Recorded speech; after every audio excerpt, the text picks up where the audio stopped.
Ever wonder what's really inside a severely blocked ear? This patient's hearing was completely gone. Watch this. I'm Dr. Smith, an audiology specialist. Stay tuned to see exactly how we safely remove this dangerous cholesteatoma step by step so this patient can hear again by the end. Many people think earwax is just harmless dirt, something gross to be scrubbed away, but it actually plays a vital protective role in your ear's health. Let's look closer. Here's the ear canal, or external auditory meatus. It's a small tunnel about 2.5 centimeters long, leading from the outer ear directly to your delicate eardrum. The skin lining the outer part of this canal contains special glands. These ceruminous and sebaceous glands produce cerumen, what we call earwax, to lubricate and protect the ear from dust and bacteria. But sometimes this natural system fails. When too much builds up or a destructive skin growth like a cholesteatoma forms, it can block the canal entirely. This causes profound hearing loss. In fact, up to 6% of the general population experiences impacted earwax at some point, and it's especially common in older adults, affecting around 30% of seniors. But a cholesteatoma is different than wax. It is a benign but destructive cyst made of trapped skin cells. They are rare, maybe 1 to 3 cases per million people, but highly dangerous. When they occur, these skin cysts grow and expand. If not treated professionally, they can erode the surrounding bone and spread serious infection deep into the ear. Imagine not hearing your grandchildren's laughter. That was Mr. Jones. He felt his hearing gradually fade away over months. He avoided family gatherings because everything sounded muffled. He was isolated and afraid. He tried home remedies, hoping it would clear, but nothing helped.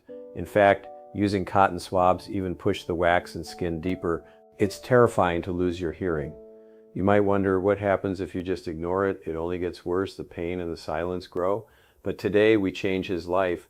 Finally, he came to us. First, we follow strict ENT practice guidelines. We carefully examine the ear. We don't jump straight to pouring water in. We disinfect the area and ensure the patient is completely comfortable. Safety is critical. We use an otoscope or endoscope to confirm the eardrum is intact. If the drum were perforated, we wouldn't use any liquid irrigation, as that could cause infection in the middle ear. Now, let's look at the blockage. It's a thick, yellow-brown plug pressing right against the delicate eardrum. Part of it is wax, but a significant part is that destructive cholesteatoma. Step 1, microsuction. I'm using a fine-tipped suction tool to start removing the bulk of the debris. This targeted suction keeps the view perfectly clear and prevents us from pushing wax deeper. See how the canal wall is smoothed as we remove layers bit by bit? It's slow, meticulous, satisfying work, but we must be incredibly gentle to protect the thin skin of the canal. Some of the waxen skin is severely hardened. So, step 2, I switch to a curette, a small, specialized hooked instrument to carefully loosen the stubborn pieces. I carefully loosen the plug from the canal walls and then suction it out. You might see bits of what looks like dried skin. That's the cholesteatoma debris. It can appear as white dried flakes. We remove those specific pieces with a small alligator forceps as needed, being extra gentle to avoid scratching or damaging the underlying tissue. This is what we removed. It looks intense. Most people don't know that earwax is actually up to 60% shed skin cells, and in this case, the skin was completely blocking his hearing. Step 3, gentle irrigation. Throughout the process, I irrigate with warm saline to wash out any loose bits. We use small syringes to maintain low pressure. We always watch that the eardrum is safe. The patient feels some tickling or warm water, but it's entirely painless.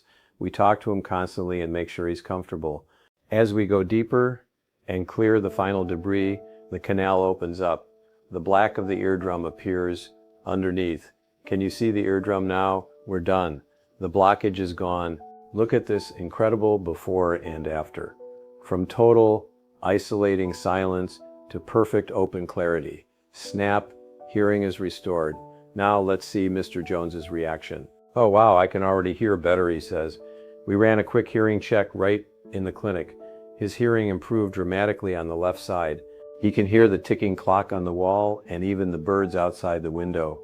A 1-minute test confirms full canal clearance means the temporary conductive loss is resolved. It's a beautiful moment of relief. But remember, because a destructive cholesteatoma was involved, these growths can and do recur. He'll need to come back in a few months for an exam. It's important for our older viewers to understand this. Your ears do self-clean a bit, but sometimes not enough as we age. The skin loses elasticity and migration slows down. Furthermore, if you wear hearing aids, use certain daily medicines, or have had prior ear surgery, debris can accumulate much faster, increasing your risk of impaction. Regular professional checkups or gentle eardrops can help prevent big blocks like this. Try soft eardrops overnight like saline or commercial drops to keep the wax soft. Important safety tip, never stick objects in your ear. Cotton swabs, hairpins, or ear candles do far more harm than good. They simply pack the wax tighter against your eardrum. Ear canals are incredibly sensitive and easily damaged. We use specialized audiologic microscopes and tiny tools to avoid injury. At home, it's just too easy to hurt your eardrum. Always see a pro. In summary, a blocked ear may seem minor, but it can cause major hearing problems and emotional distress. Today, we showed how safely an ENT can clear severe blockages. If you or a loved one have an ear that feels full, painful, or sounds muffled, don't wait. Get it checked. A simple professional cleaning could quickly restore your hearing. We hope this deep dive video helped you understand the process and the risks. Hit like if you learned something, subscribe for more ear health tips, and let us know your questions below. Take care of your ears, and you'll keep hearing the sounds you love. Thanks for watching Hearing Health TV.